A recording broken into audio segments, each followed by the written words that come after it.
Mandat, vous allez voir un Congo nouveau, un Congo fort, un Congo puissant et prospère, un Congo qui va parler de l'Afrique à travers le monde entier.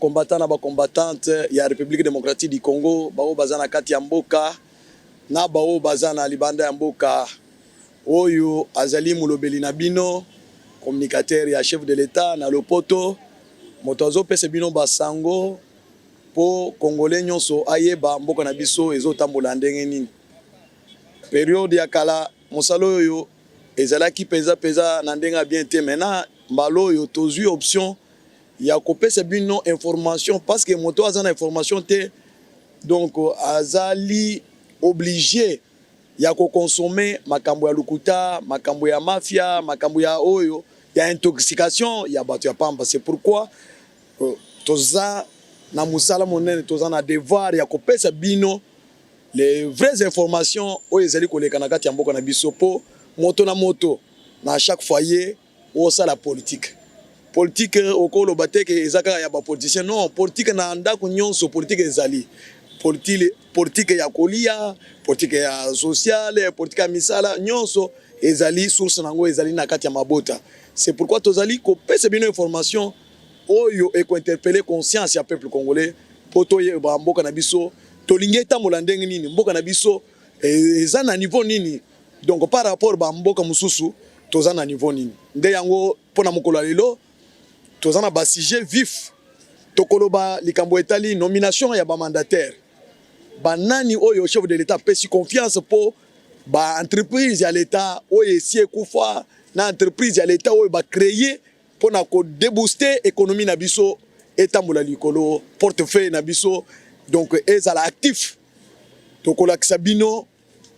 Deuxième sujet ekozala voyage ya chef de l'État oyo azali kosala na Kananga na Bandundu na Grand Équateur pona ko inaugurer misala chantier eza partout tokolobela makamwa na nyonso tokolobela. Troisième sujet o etali diplomatie à chef de l'État par rapport à la guerre à l'est par rapport na communauté internationale assemblée générale ya Nations Unies relation na biso na ba pays de grandes puissances ezali ndenge nini est-ce que ezali ndenge ezalaki liboso ou bien échanger tokoyebisa bino comment le secrétaire général de l'IDPS Augustin Kabouya est en train donc de faire asseoir donc l'administration ya IDPS base ya IDPS et puis comportement ya ba combattant eza lelo ndenge nini par rapport ya hiérarchie ya parti tokoyebisa bino makambo nyonso ezali koleka na kati ya parti et puis tokochiter na divers oyo tokotoucher ba point sensible oyo ezali na ba domaine ebele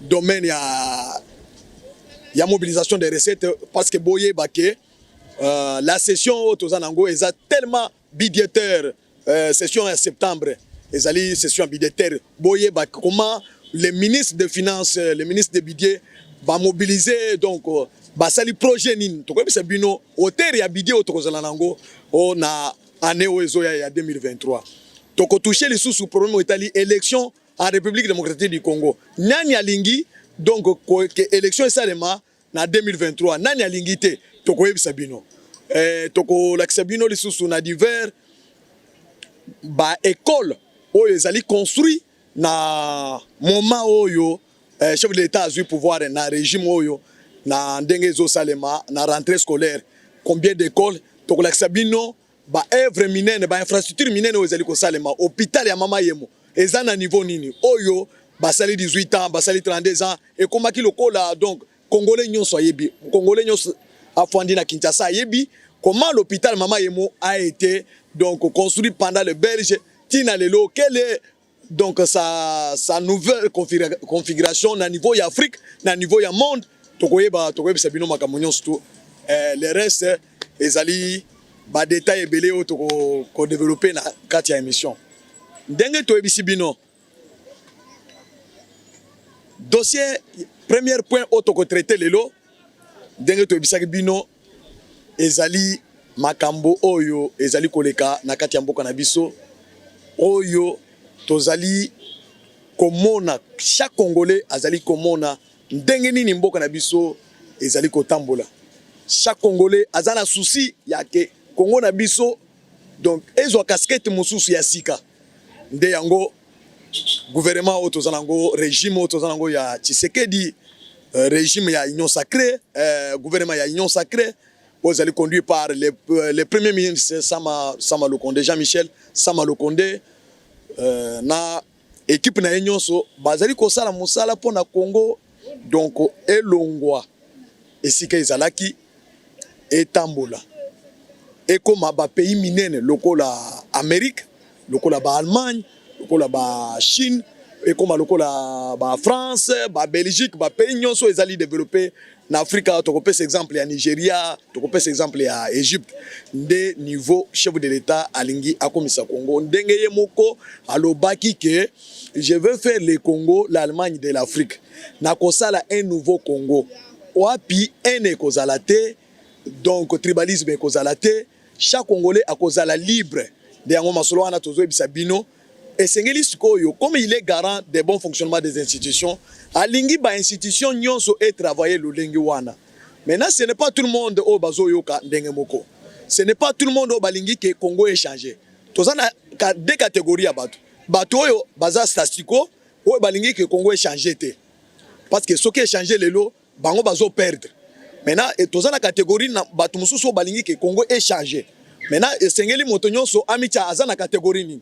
Maintenant moto alingi que Congo est changé azokota na vision ya chef de l'État azokota na vision ya gouvernement oyo tozali nango lolenge tozali kotambola moto nyonso azali kotia ya ye contribution ya ye loboko po mboka ebonga kaka na président de la République te mboka ekobonga kaka na gouvernement te mboka ezobonga soki peuple ya mboka wana elingi changement esalem. Maintenant soki peuple aboyi changement ekoya te par baguette magique esengeli peuple andima changement. Maintenant les loyo tozana na gouvernement ya Sama Lukonde gouvernement ya Tshisekedi oyo alingi ke mboka échanger. C'est pour cela a touché plusieurs secteurs a pesi vision na ye. Maintenant moto na secteur na ye azali ko travailler. Maintenant les loyo chef de l'État azana voyage mokolo ya lobby les 10 azokende kananga pona ko inaugurer pour la première fois tozala nanzela oyo ezobima na Congo na biso construit par les Congolais ou ezokota na Angola bino boyebi parmi les pays ba pays nyonso tozana wona zinga ba voisin na biso pays o tozana ye frontière mulai koleka Angola ezalité Angola tozana ye frontière kobanda Grand Katanga ti na côté Équateur c'est-à-dire bomona ke Angola tozana ye frontière mulai bandundu mobimba tozana frontière na Angola ba Congo tozana frontière na Angola côté ya océan na Moanda tozana frontière na Angola mais tozana nzela te oyo toko sala ba échange commercial na Angola ezala kité. Maintenant esengeli chef de l'État Félix Tshisekedi aya a s'impliqué de façon que tozala na ouverture biloko ezo uta na port ya lobito ba Angola azana donc port munene. Maintenant biloko ezo uta kuna comment iko kokoma na Congo tala difficulté oyo tozana ngo na côté ya centre bitime na biso e oyo tosalelaka nango nzela po e uta na Angola mille difficultés. Maintenant sengeli tozana na ouverture po côté donc est na biso e banda kozwa ravitaillement biloko tosala échange commercial na Angola à partir ya nzela ya Kalambambouche des chefs de l'État la saki misala wana. Maintenant le loyo première partie donc Cécilie azokende ko inaugurer yango et ko apporter plus na économie na biso et ko porter plus na relation diplomatique na relation économique na politique entre l'Angola et la République démocratique du Congo. Et ça là eloko babengaka na lopoto donc désenclaver la partie centre ya République démocratique du Congo. Bino moko boyebi Kasai, le grand Kasai azana frontière atana mboka ata moko te.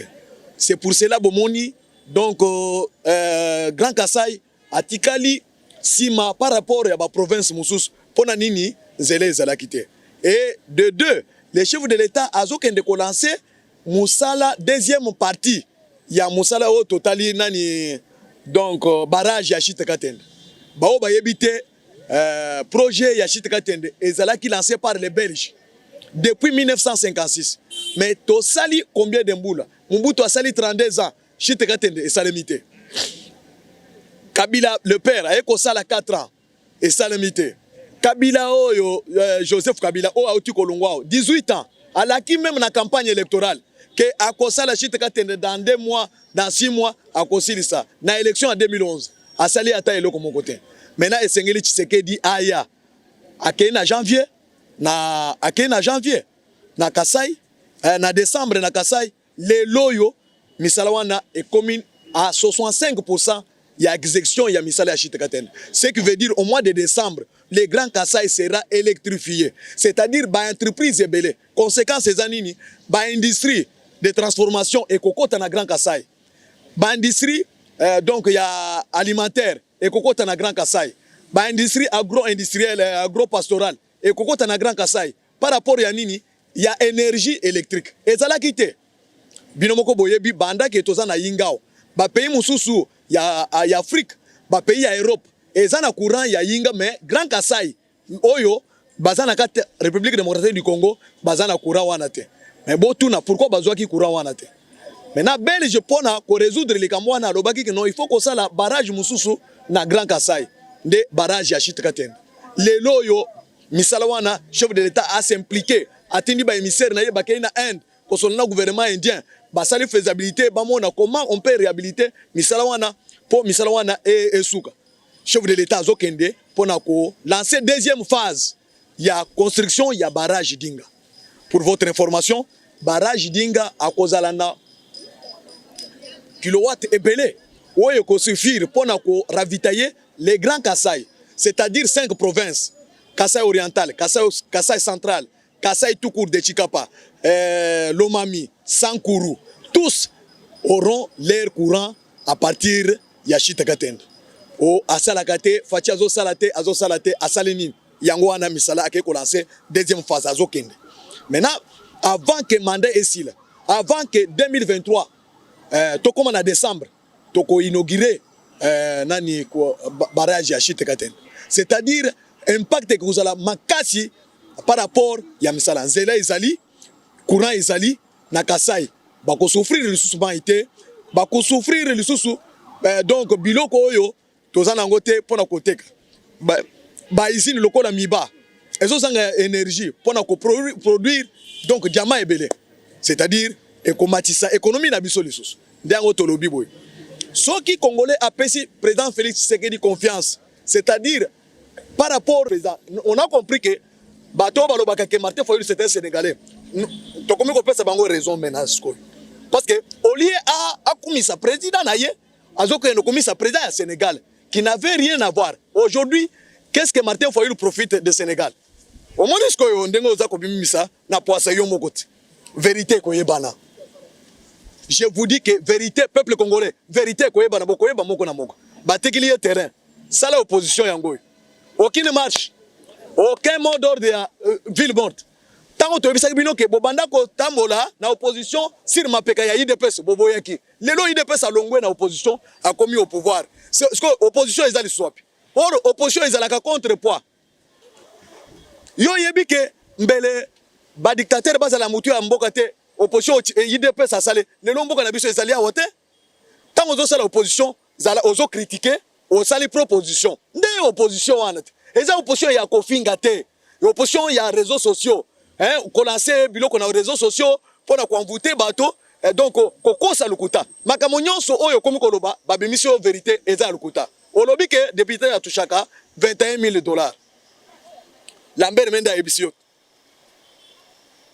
apesi exemple ya arme un soda congolais lelo bako ako toucher $200 maintenant ce n'est pas $200 en vrai dire c'est au-delà teni naye l'État a besoin en charge. Botini naye, l'État a besoin en charge. Équipement, armes wazanango, c'est l'État. Munitions wazanango, c'est l'État congolais. Ce que vous savez si notre militaire touche, un militaire congolais touche même $1,000, non? Parce que baboy, réduire les charges mosusu l'état lobi que yé azozongo à charge parce que ce sont des charges de la souveraineté. C'est de même avec l'enseignant congolais. Enseignant les lois a touché 400, 300, 500 000 francs. Mais il est équipé. Frais de fonctionnement ezali. O bazo pesaye. Les lois enseignant wana cause la azana mo soki ba calculer nyonso bazo pesa. C'est-à-dire enseignant biso azo touché cher. Maintenant yo ozo boya ba député congolais. Auparavant on attaqué chef de l'état. Olingi chef de l'état a sepelaté. Olingi famille président il y a président public a sepelaté. Bobengi ango réjouissance, les réjouisseurs. C'est-à-dire bozo privé droits fondamentaux, il y a un citoyen congolais. Même dans le monde. Okoko privé moto droit ya ko jouir te, ya ko sepelaté. Bozo créer ba vidéo, bo sale biloko ta la famille présidentielle bozo. Mais famille wana azana droit ya ko sepela. Quelle est la famille présidentielle partout au monde où il faut se pélater? Parce qu'au monde, quand vous n'avez pas l'argument, c'est vous commencez à démontrer votre haine, votre couleur, hein, votre tribalisme, votre donc esprit yamabe démoniaque. Oyo, parce que Satan a lingi moto a se pélater. Satan pona ye et sengeli kaka moto azala ko souffrir. Moto azo se pélater pona Satan azo se pélater. Azalo kola bandoki ata osale bola mundenge nini akosepela te ndoki alingi kaka o souffrir na famille bandoki balia ka bato bazo souffrir te kaka bato bazana esengo nde to comprendre bino opposition na bino wana e komi ndenge wana c'est différent avec l'opposition oyo biso to sala nous sommes restés chômeurs pendant 37 ans mais to zalaki ko yina bato bazaki na bola muté to lingaki no. La richesse nationale, il faut les partager. La redistribution des richesses nationales, des litres nabiso. Pour que les Congolais à se retrouver. T'as la chef de l'État, Félix Tshisekedi, tant qu'on continue à pouvoir. C'est toutes les couches possibles où ils allaient se retrouver. À talibans enseignants, à matière salaire, à fonctionnaires de l'État, à matière salaire. Lorsqu'il y a l'augmentation des richesses, il faut qu'il y ait aussi l'augmentation dans la redistribution. Les loyaux, les professeurs à l'université, ils doivent être équipés. Ils ont moyen de transport. Ils ont salaire. Les députés et les sénateurs, ils ont mituka, moyen de disposition. Et c'est qu'on peut ça, les animateurs et les institutions, moyens de les mettre dans de bonnes conditions pour faire ces résultats à Malamu. Ça, ce sont des notions élémentaires. Au lieu qu'on s'en moto musala, à ça le musala. Mais on mettrait dans de mauvaises conditions à produire des résultats. Mais les chefs de l'État, comme les garants de bon fonctionnement des institutions, il est tenté de travailler. Le président de la République, il est tenté de lutter pour redorer l'image de le nouveau Congo, la République démocratique du Congo. C'est-à-dire, ils ont travaillé pour mettre tous les Congolais dans de bonnes conditions. Et il est tenté de souffrir dans son propre fond intérieur. De façon bazo souffrir. Le président n'est pas content. C'est pour cela qu'il est arrivé au pouvoir. Asali ata bikoka ata mokote yaye. Mais bino bozu pouvoir 18 ans botongi na Tanzanie. Ba ville mobimba. Botongi na Afrique du Sud, botongi na Dubaï, botongi partout, mais botongi Congo vide. Mais lui est en train de venir pour redorer l'image de la République démocratique du Congo dans chaque secteur. Atali ba magistrat, amati bango salaire, comment mettre bango moyen? Comment tu as besoin d'un état de droit? État de droit, qui sont les animateurs? Ce sont les magistrats et les juges. Maintenant, il y a qu'on mette bango dans de bonnes conditions pour produire Moussala Malam. Yo ko ebisa magistrat Katalikambo, avec la justice, tant que chez lui, il passe la nuit affamé avec ses enfants, ils ne savent pas faire éduquer ses enfants au service. Non, c'est difficile. État de droit n'est pas nango. Et ça, le col a lancé les sous gratuité de l'enseignement, couverture de santé universelle, le projet de 145 territoires. Et aussi la mokolomo côté chaque Congolais wana bo tenir boyeba. Mais tous dans la sengo parce que est bandit. Parce que Moussala wanda est bandit. Et sengeli Moussala est banda. Mais tozo kende mouke. Après une année, tu peux évaluer. Après 2 ans, tu peux évoluer. Après mandat, tu peux évoluer. Avant s'il sa mandat, c'est-à-dire to kota là, niveau ya institution ko zalandeni. Les loyo, nanya yebaki ke pétrole ezalaka na Congo. Tozana carence ya carburant les loyo. Mais talanenga bato bazoloba. Mais or tozali na pétrole awa na Congo ya exploiter 27 blocs lelo tango azoke des États-Unis d'Amérique azoke des États-Unis d'Amérique akokoma na Texas esika ba pétrolier du monde bazali po baya ko investir na pétrole to explorer pétrole biso to koteka pétrole ndenge Russie a bloqué parce que crise ya pétrole crise ya carburant ezali mondial non bon mona ko ke eza na Congo te parce que ndenge bato bakomi oh Boudimbo asali nini. C'est qu'on d'ailleurs Boudimbo c'était un messie à féliciter, Didier Boudimbo. C'était ministre à féliciter. Nous avons survécu pendant que le pays moussou se faisait souffrir. Mais biso tozala qui bien. Le gouvernement de Samuel Konda a pris en charge. Les lots carburant na biso elingeza la. Tolinga to teka 1 litre na $10. Mais le gouvernement a foutu la biso. Maintenant les lots crise au salemi les lots. Impact au salemi, c'est pour payer des jours. On va résoudre ces problèmes-là. C'est un ministre qui travaille beaucoup pour résoudre la situation de notre pays. Tout na ceux qui ont aux États-Unis, na France, na Belgique, partout. Biloko est matit. Pour na carburant. Crise ya carburant est partout. Russie a bloqué. Pour nous commettre,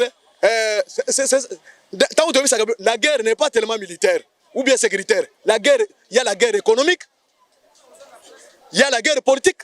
La guerre est dans la dimension ébélée. La guerre est dans la communication. Ezali.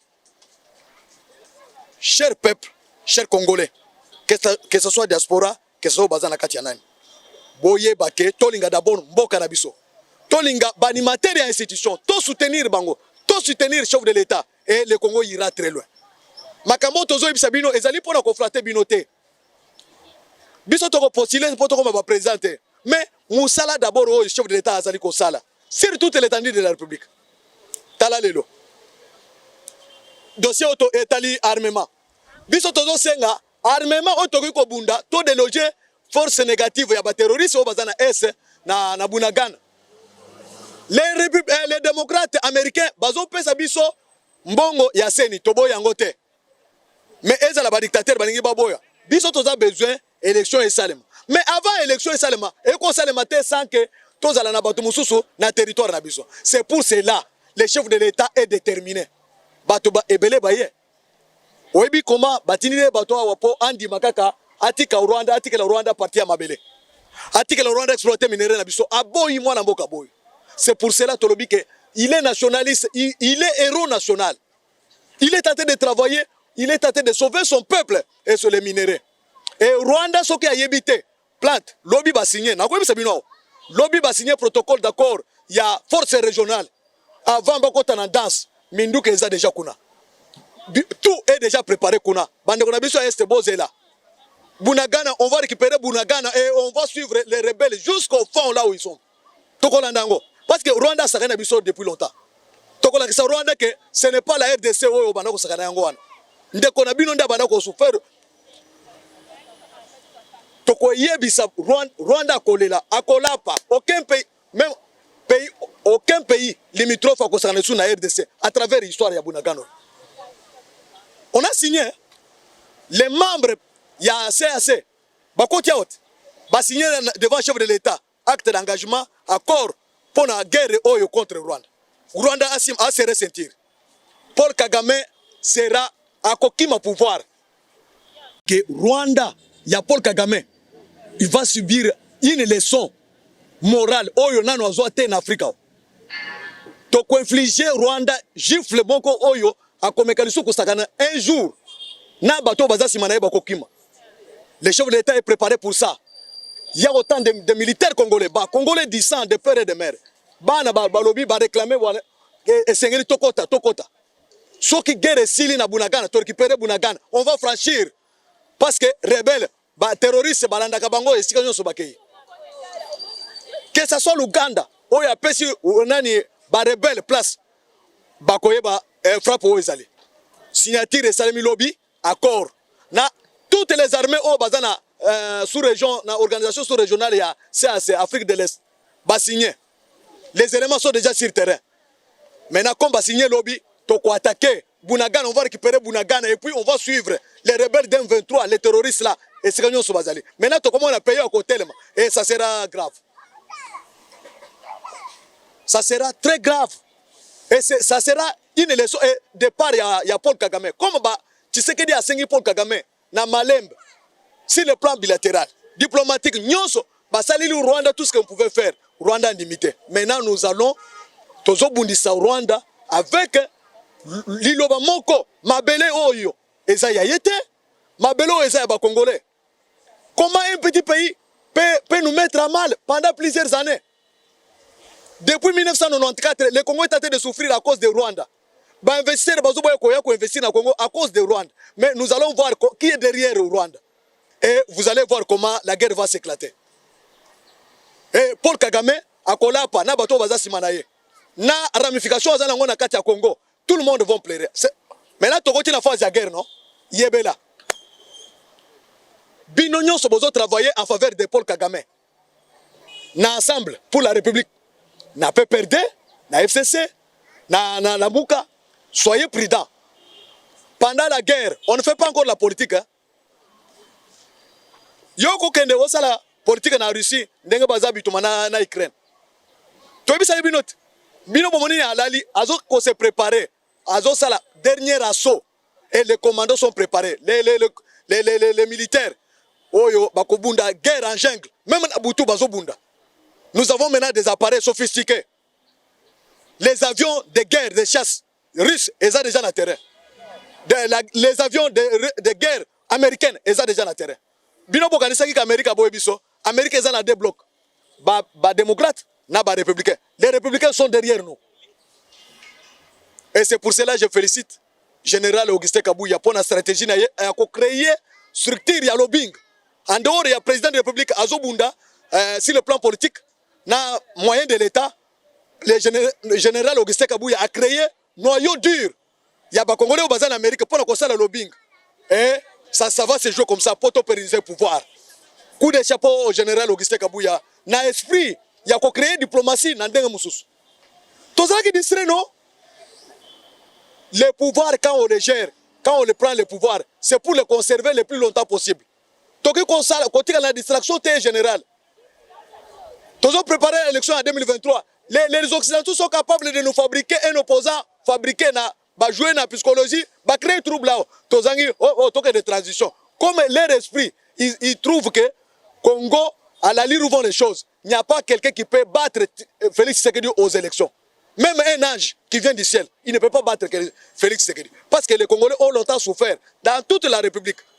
Mais misala où Félix a fongoli na Congo mobimba. Makamo Félix azali kosala. Ba mama ya basi ya ba militaire, basi ya ba policier, on ba bana ko souffrir, ba toucher 36 000 francs. Mais bon moni moyen condition ba tchaki ba Congolais. Chef de l'État est en train de résoudre petit à petit avec les petits moyens. Il y a mobilisation des recettes. Oyo, ministre, excellent ministre en régime, Nicolas Kazadi est en train de mobiliser. C'est pour la première fois. Les lois, budget en septembre, budget oyo. Naibisa binot. Et ça parmi les sujets, budget et Kozala, au-delà de 15 milliards. Mais dans 2 ans seulement, budget et bimina 11 milliards, et autres na 15 milliards. Mais bino bosaliawa, 18 ans, aux autres qui le budget, il y a 3 milliards, 4 milliards. Maintenant, Congolais pouvaient se retrouver. Beaucoup de gens comptent na poto, banabino, bazotanga poto, Congolais bazo souffrir. Et autres salabino rien. Mais tu sais qui dit aïe. Mbongo babana ko tchala poche wana, tu sais qui dit à lobby, pas question, IGF Télémao, Gila Linguette Télémao. Et aujourd'hui, c'est la Cour des comptes côté en danse. Vous allez voir comment on va mobiliser les recettes. Miyibi, Bakolela. La guerre contre Miyibi. Et au même moment, on se contre la guerre contre les antivaleurs, la guerre contre Miyibi, Abiloko à l'État, la guerre à l'est du pays va s'intensifier et chaque pays a yebi que azana ramification la guerre à l'est, Congolais va koufier belé. Même monde Bobimba, Bakozala ba témoin. ONU sera notre témoin. Les États-Unis d'Amérique sera notre témoin. La France, tous les pays membres du Conseil de sécurité, Bazaba témoin. Toutes les organisations des droits de l'homme, yebi comment les Congolais ont souffert à l'est. Grâce à il y a un individu, Paul Kagame. Et guerre au Tozo lancé maintenant, c'est Paul Kagame doit quitter le pouvoir pour laisser l'Afrique Kimia. Rwanda est un membre d'un pays assez. Pourquoi à côté de l'armée aux Obundi c'est bisoté? Au Tozo Bunda pour éradiquer Bayern 23. Et Rwanda est impliqué directement, même l'ONU a donné le rapport. Un point, un trait. Moyen, botel misali susu, armée nabiso ezate. Armée nabiso kolanda Rwanda ti nakati. Comme c'est lui notre agresseur. Maintenant, on va franchir pour attraper les ennemis. Oui, bakokima na Rwanda, na Ouganda. Nous allons faire tout. Et le peuple sera debout. Peuple congolais, botelema debout to sauver mabele na biso toza la derrière armée to perdre Mzee Laurent Désiré Kabila parce que ouais, peuple azalaki na distraction to perdre Lumumba parce que le peuple azalaki na distraction maintenant peuple toujours veille conscience du peuple congolais comme le président de la République commandant suprême des forces armées congolaises a lancé guerre na est contre Paul Kagame biso nyonso toza la derrière pour to chasser ba dictateur o baza autour de nous o bazo mettre à mal fonctionnement normal ya mboka na biso o bazo piller richesse na biso maintenant esengeli richesse et apporter un plus na panier de la ménagère congolais. C'est pour cette raison-là, tous féliciter les députés, tous les députés, pour voter la loi des finances et en 2023 avec conscience, pour réduire le train de vie à l'institution nyonso, pour augmenter le secteur social. Le peuple a se retrouvé, le peuple congolais n'a jamais bénéficié de ses propres minéraux. Ça fait longtemps. Le président de l'Assemblée nationale, Mbosso Kodia, coup de chapeau. Tosengi cette fois-ci, c'est chose au Kota. Yon équipe na yo mobimba, le premier vice-président, le professeur Mbata, Bozolanda Bissau. Bon travailler pour l'intérêt du peuple. Cette fois-ci, le budget doit être social. Le budget doit être sécuritaire. Et bon développer le secteur nyos. Bon tia maloba chef de l'État en exécution. Chef de l'État il faut réduire les trains de vie d'institution, tout valoriser, tout ça, pour makasi na social. Social, c'est l'enseignement, la santé, les infrastructures, tout ça, tout valoriser en gros. Et tout ça, botia budget belé la guerre. D'ailleurs, notre armée a sa propre, donc a son propre budget. C'est fini, non? Nous sommes capables, il y a quelqu'un en Israël, Kozomanduki, bah armement sophistiqué. D'ailleurs, le chef de l'État est en train de travailler. Bino boyebite, bon monaki le kola mwana pam. Asa mwana nkoiti. Bon comment on a Kagame à sauter na verrou ba Museveni wana bazo ki mamba mbao. Nano ba mona guerre te. Ils ont joué avec notre territoire. Ils ont violé notre territoire. Et puis au comment on a ba congolais bazo betela Rwanda maboko bazo betela Uganda maboko. Mais yambalo boko c'est bokole. Parce qu'on va arrêter beaucoup de gens qui sont en ramification avec les pays étrangers pour traquer, pour mettre à mal les peuples congolais. On va travailler sur ça. Nos services de renseignement sont déjà en ébullition et en train de se préparer. Contre Motonyon à Kokote la Rwanda, contre Motonyon à Kokote la Ouganda, les chefs d'État ont lancé guerre. Tout le monde doit être derrière nos forces armées congolaises. Félicitations à Général Chiweo, Christian, Général Chiko Chantambo, Azana Front, Atiki, Kozala Awa na Katia Capitale, comme garde, commandant Segoya garde républicaine, mais Azana Zamba, Azobunda pour na sauver Mboka na biso na mabele. Yo kolobelanga Théo boy na boy. Tant que omoni ba nommé ba magistrat wana omoni ba kombo ya rebelle ndenge to banda kolandango ça s'appelle haute trahison. Vous avez trahi le pays, vous n'avez pas droit à kokima bino bomoni ke batiki bino pamba na minito Paul nani Joseph Kabila tenté de plaider pour abimamboka akobimate guerre ici là d'abord toyeba banani bazalaki utiliser pour na koboma ba congolais yo okend ozawana zalaka na kingakati wana guerre ici to bisa binoti Zalawana, guerre ici là d'abord. Maintenant, tout ça, le bilan. Bakongolais, bakufi combien? Bakufi les nini? Yo zozo minéré, na biso zo pesa. Ndekona pour Kagame. Na Museveni. Ba exploiter et puis bobo ma bakongolais. Toko senga. Si on y a lingi tolongwa, na conseil na organisation ya oni tokolongwa. Mais comme ONI ne peut pas accepter de perdre la RDC, toko senga ye toutes les résolutions, rapport nyonso ya massacre au Salamina est et bimao. Opposé à Kozalate. Et na élection en 2023, moto la force de Tshisekedi à Kozalate. Tshisekedi tala bandaye. Azo bonakaka kimia kota na est. Et puis azo ça la reconstruction. Azo ça la par tous les moyens. Parce que mal ezalaki makasi bande konangai. Mabe ezalaki makasi mboka ezalaki ya kote ka bateka mboka. Tozalaki na mboka te. Moto yeko ça la réorganisation ya mboka na biso, c'est le président de la République Félix Tshisekedi. Oui, tout le peuple congolais nous doit comprendre. Mon peuple périt par manque de connaissances. Peuple congolais, il faut à comprendre que Mboka Nabiso va teka kiango. Maintenant, lelo, Tshisekedi azobunda contre Rwanda, Ouganda, Abubimba congolais. Pour te récupérer ma belle Nabiso. Ba infiltrer, ba Rwandais, na armée Nabiso nyos, na la police, na service de renseignement nyos, service de sécurité nyos. Mais Tshisekedi est en train de lutter pour ça. Mais ce que mon moto contre Tshisekedi, moto anaza pour qui? Il roule pour qui? Maintenant, au Congolais, Babé Télé Maboko. Non! nous devons changer. Changement de mentalité. Notre mentalité doit changer. Motozo salabola bozo combattre.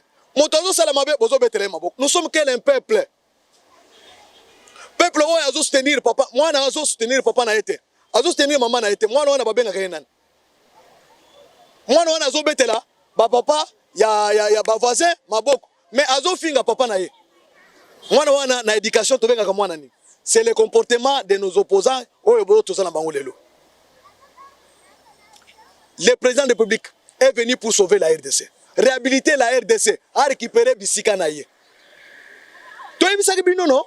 Les jours où les Congolais à comprendre, vision, nalit, oyo, IDP Samenaki, Congolais n'y ont pas la Kiriba. Et ça sera une mobilisation totale. Bino Bokanesi que Ndenge, chef de l'État, a lancé guerre à l'Est. Ceux qui ont lancé mobilisation et soutien, Congo Mobimba. Est-ce que l'armée rwandaise a causé la résistance? Même l'armée ougandaise a causé la résistance na FARDC. FARDC, militaire, il y a des formations partout ailleurs. Bon, on a qui a Martin Fayoulou, a critiqué le chef de l'État, a kende voyage belé. Voyage ouane, ils allaient qui pona, qu'on déboulonne le système, ils allaient qui n'a qu'à Tiamboka, où ils allaient qu'on privé intérêt à Congolais. Voyage ouane, chef de l'État, a kende na Congolais, ta formation, tous en armée à Congolais. Aujourd'hui, dans notre armée, les Congolais sont maintenant majoritaires. Au contraire, il y a année antérieure. C'est pour cela que le chef de l'État a fait tolo pour la guerre avec Kagame. Ni t'étais la formation des militaires, te former na nyonso secteur nyonso. Baoya likolo, baoya mai, baoya terrestre. Tout, nous sommes notre armée maintenant est équipée. Et d'ici là, ça sera la meilleure armée de l'Afrique tout entière. Parce que par rapport au nombre, les jeunes derrière makasi na armée. Tous les militaires rebelles. Les vrais Congolais ont conscience que tout est en armée pour défendre ma belle nabiso. Les militaires sont combien belé? Na front kuna soko moni bana bazolo bakaka lingala. Swahili, Chiluba, Kikongo. Makambo ya ezate. Na armée nabiso. Tant que les jours où les Congolais vont compter, même un député belge à l'Obaka, na l'hémicycle à l'Obaka, que les jours où les esclaves comprendront, les gens vont regretter. Maintenant, nous allons donner une leçon pour toute l'Afrique à travers Paul Kagame, na Museveni. Comme Tolinga qui t'offre na bango bien, Baboyi, chef de l'État a fait beaucoup d'efforts. À cette concession belé. Fati Béton, à continuer à réunion, Rwanda n'a pas voulu comprendre. Maintenant, il faut d'abord un militaire, un terroriste, il faut le terroriser. Comme Paul Kagame, c'est un terroriste, chargé en Afrique centrale pour terroriser, pour aïber la multinationale, minérale, et c'est maintenant à jouer les leçons maintenant. Le chef de l'État a parlé avec tout le monde. De façon que Moto Alingi koya coopérer dans le Congo, investir dans le Congo, aïe par la grande porte. Ses bras est ouvert. Gagnant, 50-50. Yo ozui, ba Congolais peuvent bénéficier. Maintenant, yo zobo yendengeni. Bino bozobo ya kaka boningi kaka Rwanda, ba utiliser. Maintenant, nous allons voir. Et ça va être très dangereux. Le chef de l'État donc est en train de traîner 27 pays derrière lui, en Afrique. Mais tout comment on a pays à côté de la Rwanda. Tout comment on a pays à côté de la Ouganda. C'est grave. C'est pour cela que je soutiens notre armée, nos FARDC, dans le soutien populaire. Nous allons mobiliser le peuple derrière vous.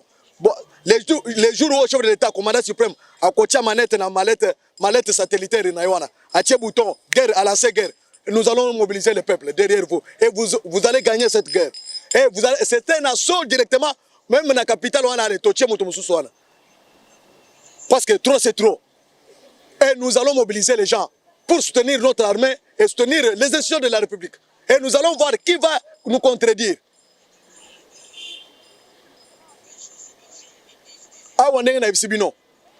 Budget Nabiso et Koleka. Plus de 15 milliards de dollars. Pour la première fois, non? Coup de chapeau à Nicolas Kazadi. C'est un bravoure, un homme fort. Coup de chapeau, la ministre de la Mine, Maman Antoinette Sambassali, réforme les lots mines comme qu'on reportait dividendes. Na budget. Secteur monnaie où ils ont contribué. Les lots minéraux ont mati valeur, résu valeur.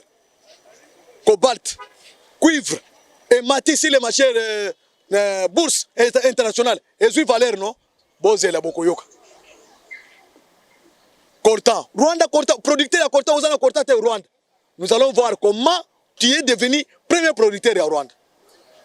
Paul Kagame azolala te azomona ba rêve donc makambo ya mabe na ndoto ayiba moto auti wapi parce que noko na yo azalaki awa bana ko servir ye ko sala ye passe azotekele mabele. Maintenant aujourd'hui il ne contrôle pas notre appareil sécuritaire na biso ayebi yango li soute azo comprendre TG azotekele carte te. Tout le monde qui était donc dans l'obédience à Paul Kagame, ils sont mis à l'écart des gestions armées. Félicitations à général Augustin Kabouya pour la réorganisation du parti. Aujourd'hui, nous avons des gouverneurs, nous avons des mandataires. Et je crois qu'à lire les choses, pour gagner l'IDPS élection, la majorité, chef d'État aura sa propre majorité. Et vous allez voir comment les députés congolais, ils sont récupérés dans leur maison.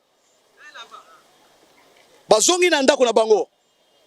Et tokosa la mobilisation na campagne avec des preuves. Le pays est en train d'avancer petit à petit. Le Congo est en train de prendre une autre couleur. Sur le plan diplomatique, ce pays c'est comme qu'on peut sa considération la RDC. Pays c'est comme que la RDC c'est un pays, donc c'est un partenaire sérieux. Hein? La RDC c'est un pays pour lequel si vous avez des relations bilatérales avec lui, vous pouvez progresser dans plusieurs domaines. Le peuple congolais, tous c'est une diplomatie à chef de l'État. Tous c'est une diplomatie, combattant, tous c'est une diplomatie à secrétaire Augustin Kabouya, qui est en train de ménager aucun effort pour la réhabiliter l'image de l'IDPS. En nommant sur le plan diplomatique, autant de représentants dans le pays, autant de fédéraux, ces sectionnaires dans le pays, il y a poto. Parce que vous avez vu que l'élection au Tozanango, Tozo prépare na Kati Mboka, Tozo prépare Libanda Mboka les sous. Parce que ce sont les Congolais qui sont à la diaspora qui vont nous aider à dénicher les mafias qui se préparent là-bas. C'est pourquoi le secrétaire général Augustin Kabouya, coup de chapeau, pour la première fois, il dépasse à Fongola. Sauf à la période de Tiens Tshisekedi, où l'actuel président de la République a chargé la diplomatie à l'extérieur. Mais depuis que le président est devenu président de la République, la diplomatie n'a pas IDPS moto azali kuana anyataki yango moyen to la diplomatie ezalaki te toza na bato bako sala lobbying en dehors ya chef de l'état te pour to conserver pouvoir parce que pouvoir Félix Tshisekedi azalango ezali pouvoir ya IDPS et sengeli IDPS abunda makasi accompagner chef de l'état pour to conserver le pouvoir le plus longtemps possible pour l'intérêt des peuples et non pour nos propres intérêts à nous nde yango to senga chef de le secrétaire général kaka plan na ye ndenga sia tracé to yebi déjà bato baza déjà aligné pour la diplomatie na biso tozana bato ebele ba Papi Luzolo na États-Unis ba Mama Christine na Londres ba Papa Jean na Canada na Texas bato ebele ba Jean-Claude Moubenga tout le monde cette équipe là doivent être donc considérés donc chargés pour faire le lobbying. Ils savent ce qui se passe là-bas. Biso soki to la liao to s'inclinao le Mundele est capable de faire tout. Et c'est une équipe forte là-bas aux États-Unis d'Amérique. Basolo na ba démocrate basolo na ba républicain tout na bango bozo lukanini pour na Congo o na to pesité maintenant to traité na bango mais bozo mona biso to soki to la IDP salali et c'est fini. Qui peut faire la diplomatie pour conserver le pouvoir? C'est l'IDPS. Le secrétaire général d'ailleurs pour nangai nazo senga secrétaire général Augustin Kabouya. Donc ndenge chef de l'état zo kena assemblée générale ya ONU yo za la délégation pour ça la lobbying américain auto la magoto américain ne fallait pas que la mangona Sony yoka kama kasi et sengeli ndenge mango bazoti na ba mission na bango awo ba républicain bazo yawo ba démocrate bazo yawo et sengeli bisope ba cadre IDPS ba kende kuna kokutana na bango ba solo na bango parce que c'est notre pouvoir, nous devons conserver aussi le pouvoir non pas pour l'intérêt général. Biso tozo respecter le droit de l'homme, non? Tozo respecter le droit universel. C'est ça la vraie diplomatie.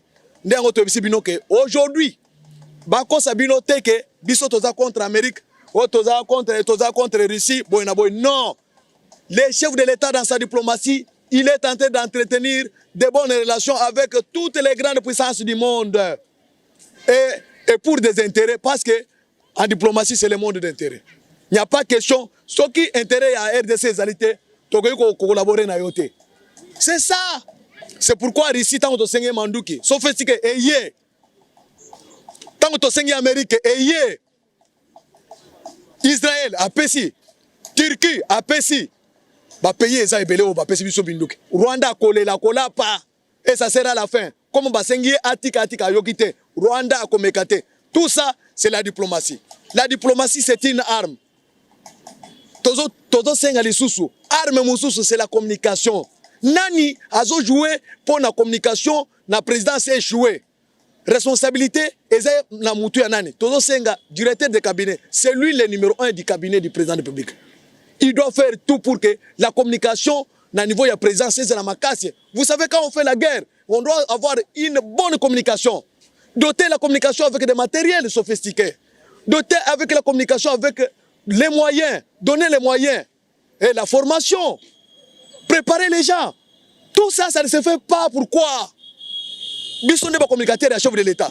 Tout le monde a une organisation. Chef de l'État, aucun plan pour les communicateurs. Aucun contact pour les communicateurs. Qui prépare ça? Soit qu'il y a des gens qui préparent les contre-campagnes du chef de l'État. Pour la communication, ils doivent être dénichés dehors. Les communicateurs ne sont pas comment action, publier, commenter, parce que c'est leur marchandise jusqu'aux élections. Le peuple à comprendre. Le chef de l'État comprendre. Qu'est-ce qui manque? C'est la communication. Directeur de cabinet à chef de l'État a joué vraiment son rôle. Directeur de la communication, Eric Ngindo, doit jouer son rôle.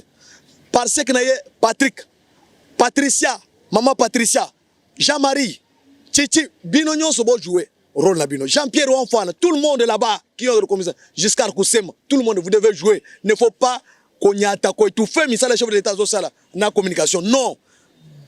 Le peuple doit communiquer. Voilà. Il faut tous la préparer pour ça. Affronter des difficultés parce que les ennemis doivent travailler sur les réseaux sociaux. Ils ont des communications fantômes. Tala Pierrot Loara. À quoi ça va contredire rien, non? Oh, il y a des sanctions contre le régime Tshisekedi. Sanctions contre le régime Tshisekedi. Le régime Tshisekedi doit respecter les droits de l'homme. Démocratie. Les élections. Nous aurons des élections que le Congo n'a jamais organisées, non? Pierrot Loara, à quoi ça? Américain va dépêcher sur place. Ambassadrice aux Alao, chargé des affaires en Amérique sur place, a démenti yango. Comment est-ce que Moïse Katoumi Moussala aux Osal? Vous comprenez? Comme vous travaillez contre la République, vous travaillez contre notre pays, contre le peuple congolais. Boko Bibana Poissa, Boko Simba touche. Et puis, ça sera votre mort politique. Et c'est fini. Boko Zana souffle le sous-souté dans Boko. Bosagani na Félix na diplomatie. Muto muri kembe kuna na Amerika zo salani. Bino bozoko sa bato ebele. Maintenant tozo sala musala bino wana bokosi to bino no vérité. Peuple a bandi komona. Peuple est en train de comprendre comment Martin Fayulu a commis muto lukuta munen. Akosa ki ba député bazo toucher $21,000. Or donc un député de l'opposition il y a 100 kourou. À la Gisino, nous touchons $8,000. Au moins ce qu'on lukuta na yo. Maintenant tant on va commis koyo c'est son. Na makamol kuta okoloba likamoso de vérité peuple a monique aux okosa na Moïse Katumbi akosia à travers un journaliste na Pierrot Loire. OK, il y a des sanctions. Ambassadeur wana lobi Amérique yebi eloko wana tamukete. On ne peut pas sanctionner un gouvernement qui travaille pour l'intérêt. D'ailleurs, Amérique a félicité la bonne gouvernance du président de la République Félix Tshisekedi. Minotan bozala qui na manette à pouvoir. Bidie banako kitati. Na 4,000 à 3,000, na 2,000. Mais bisot banda tozu pouvoir une année seulement. Tomatisation on a 11 milliards. Tu mobiliser plus que ça. Félicitations à DG et à DGI. Mouakadi. Ndenga sali eloko. 1 milliard, donc 1,5 milliard de dollars. Pour na moi moko. La mobilisation de reste DGI. DG Rad, n'en parlons pas. Ndenga bazo réaménager. Makamoko zela kitoko. Le Congo sera capable de doter son propre budget. Maintenant, mbongo mususu wana ya bamindele to sengi ya investissement. Ndenge tozana ba projet bokolela. Zela to na 2023. Élection ekozala. Biso tozo ki ma élection te. Ndenge ba Américain ba na 13 millions. Biso tozo ki ma élection. Au contraire, c'est bien. pour le recensement et ça au même moment que l'identification, il y a un électeur. Ouais, bah ça là, recensement. D'ailleurs, tous ont profité en gros, recensement et Salem. Qui est congolais, qui n'est pas congolais. D'ailleurs, cadeau Makassi. États-Unis, coup de chapeau. Quelque chose de malheur est bon, non? Beaucoup de monde a dit que tu as une élection. Tu as une élection gagnant à Monique, j'ai perdu. Et ce n'est pas avec n'importe quel candidat. Ce qui est aux candidats qui ont créé trouble dans l'élection, tu as l'histoire, on a passé. C'est comme ça se fait partout dans le monde. Pour tous dans l'élection, perdant a dit que j'ai perdu. Gagnant a lobby que j'ai gagné. Perdant a félicité gagnant. Ça va se faire dans l'élection en 2023. Parce qu'on a beaucoup vécu dans les mensonges. Ba portier ba ko sibiso makasi. O élection ko salema tia ba témoin na partout. Au lieu ko installer parti, ozo installer parti te ozaka na réseaux sociaux. Maintenant élection ko salema na réseaux sociaux. Bokanisa ki ke to sala élection électronique po boyiba. Jamais. Élection ko zala manuel électronique demi semi manuel. Et résultat ils obima na manuel et ça la conforme na résultat ils obima na électronique. Boko lapa. Skoyo boya ko tia ba mindele o bazo yo kana bangwana ba ko tia bino bulletin na irne parce que le service de renseignement est en train de se préparer pour sécuriser l'élection. Il n'y aura pas de troubles, même la sécurité sera de mise.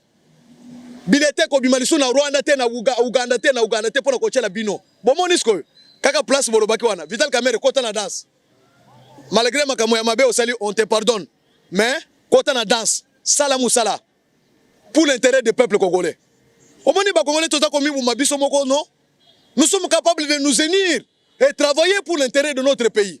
Où est le mal? Il n'y a pas de réconciliation. Nous pouvons nous réconcilier, mais pour tout Tongamboka, le moment est venu. Nous ne voulons plus encore des divisions parmi nous. Oh, ils sont de l'Est, de l'Ouest, non, des centres sud. Non, Congolais, que ce soit partout aux Ali moi en Mboka. Même aux à l'extérieur du pays, au changer de nationalité, mais aux Congolais. Mais Makila wana ebeta yo d'abord pour to sauver d'abord Mboka. Et pas na biso balobaka, soki mwana zobel, mabele zobel.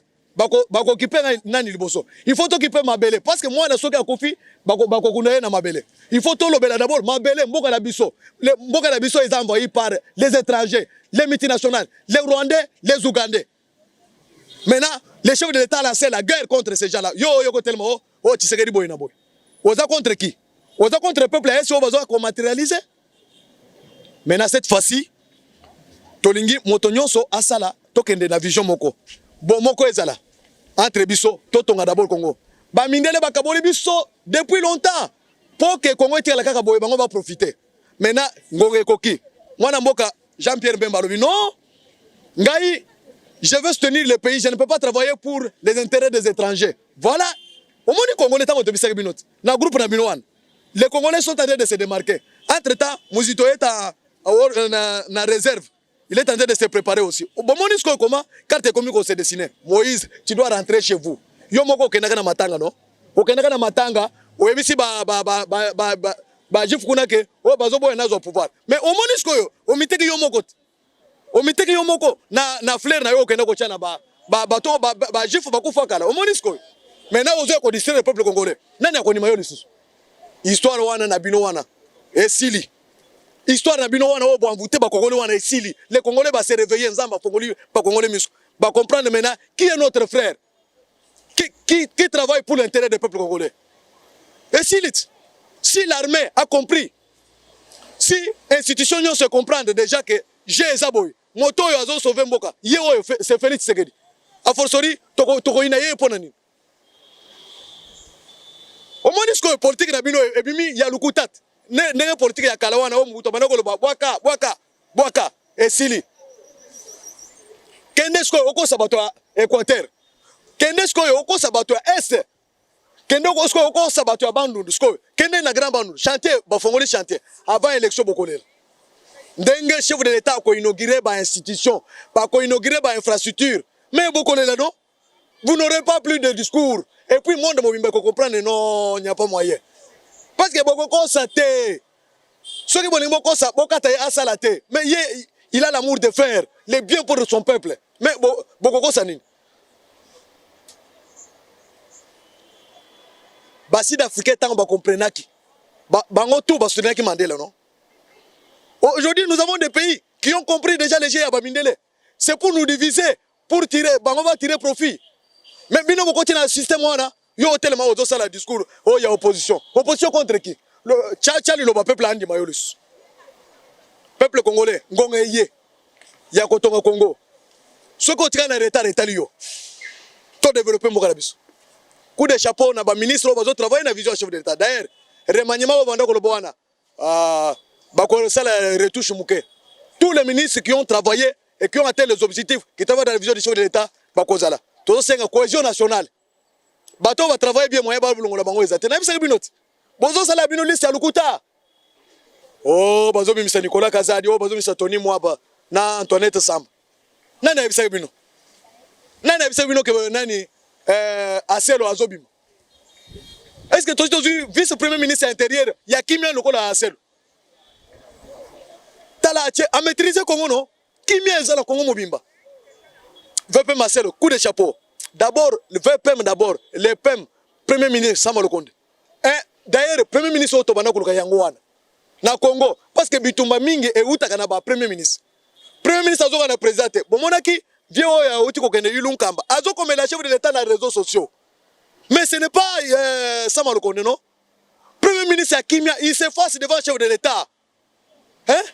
Premier ministre non conflictuel. Voilà les éléments. Moi, si ça dépendait que de moi, voilà, c'est un homme à travailler, à collaborer avec lui. C'est un bon collaborateur du chef de l'État.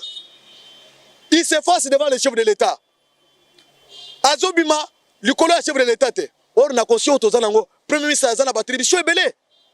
Mais le Premier ministre travaille avec la vision du chef de l'État. Partout où il va, c'est le chef de l'État. Non conflictuel, non avec les chefs de l'État, et puis avec les ministres. Il collabore bien avec les ministres. Même avec les institutions, l'Assemblée nationale et le Sénat. Vous ne le verrez jamais en conflit avec aucune personne. C'est pourquoi toujours le bas, on ne change pas l'équipe qui gagne. Ce gouvernement a travaillé beaucoup. Ministre, il y a infrastructure, ils ont travaillé. Ministre, il y a industrie, ils ont travaillé. Ministre Otozo Yokate, ministre Otozo Yokate, ministre des Affaires étrangères, ils travaillent beaucoup. Ministre, bon se démarquer, bon travailler pour la vision chef d'État. On n'a pas besoin de changer. Non, on doit changer là où les gens qui travaillent avec les ennemis du peuple, ils doivent être mis dehors. Là, le chef d'État a raison de faire les réaménagements techniques. Kolongo la moto, il y a la place qu'il faut. Voilà ce qu'il fallait faire. C'est les attributions du chef de l'État, le commandant suprême. Pour atteindre l'objectif, et c'est ce chef de l'État aux notre soutien. Deuxième épisode de ma mandataire, Betango fort, changer na territorial, Betango, ezo beta makalamingi te bokoyoka. Na territorial. Na armée, et kobeta malisusu. Changer, comme on s'est préparé déjà, changer déjà monture, il y a état-major général. Que ce soit à la police, que ce soit à la forces armées congolaises. Pour tout comme Liboso, tout gagner Bitumba Otozalango, pour l'intérêt du peuple congolais. To pesibino merci. Les Congolais diaspora, Esiganyo Sobozali, Bos tenir bato, Bitumbo, Ezo Senga, il y a chef de l'État, il y a mon côté, Bino Bato Bazana diaspora, Bos à la mobilisation pour construire nos forces armées congolaises, Bos tenir commandant suprême des forces armées congolaises, Biso Tozana intérieur, dernier assaut, Bazo la Seka la Mingite, pour notre récupérer Bunagana et puis chasser les forces négatives dehors. Tout ça, les caserne kuna na kati ya République démocratique du Congo. Que vive la République démocratique du Congo. Que vive le communicateur du chef de l'État Moïse Lukengo Matière. Je vous dis et je vous remercie. Mandat, vous allez voir un Congo nouveau, un Congo fort, un Congo puissant et prospère, un Congo qui va parler de l'Afrique à travers le monde entier.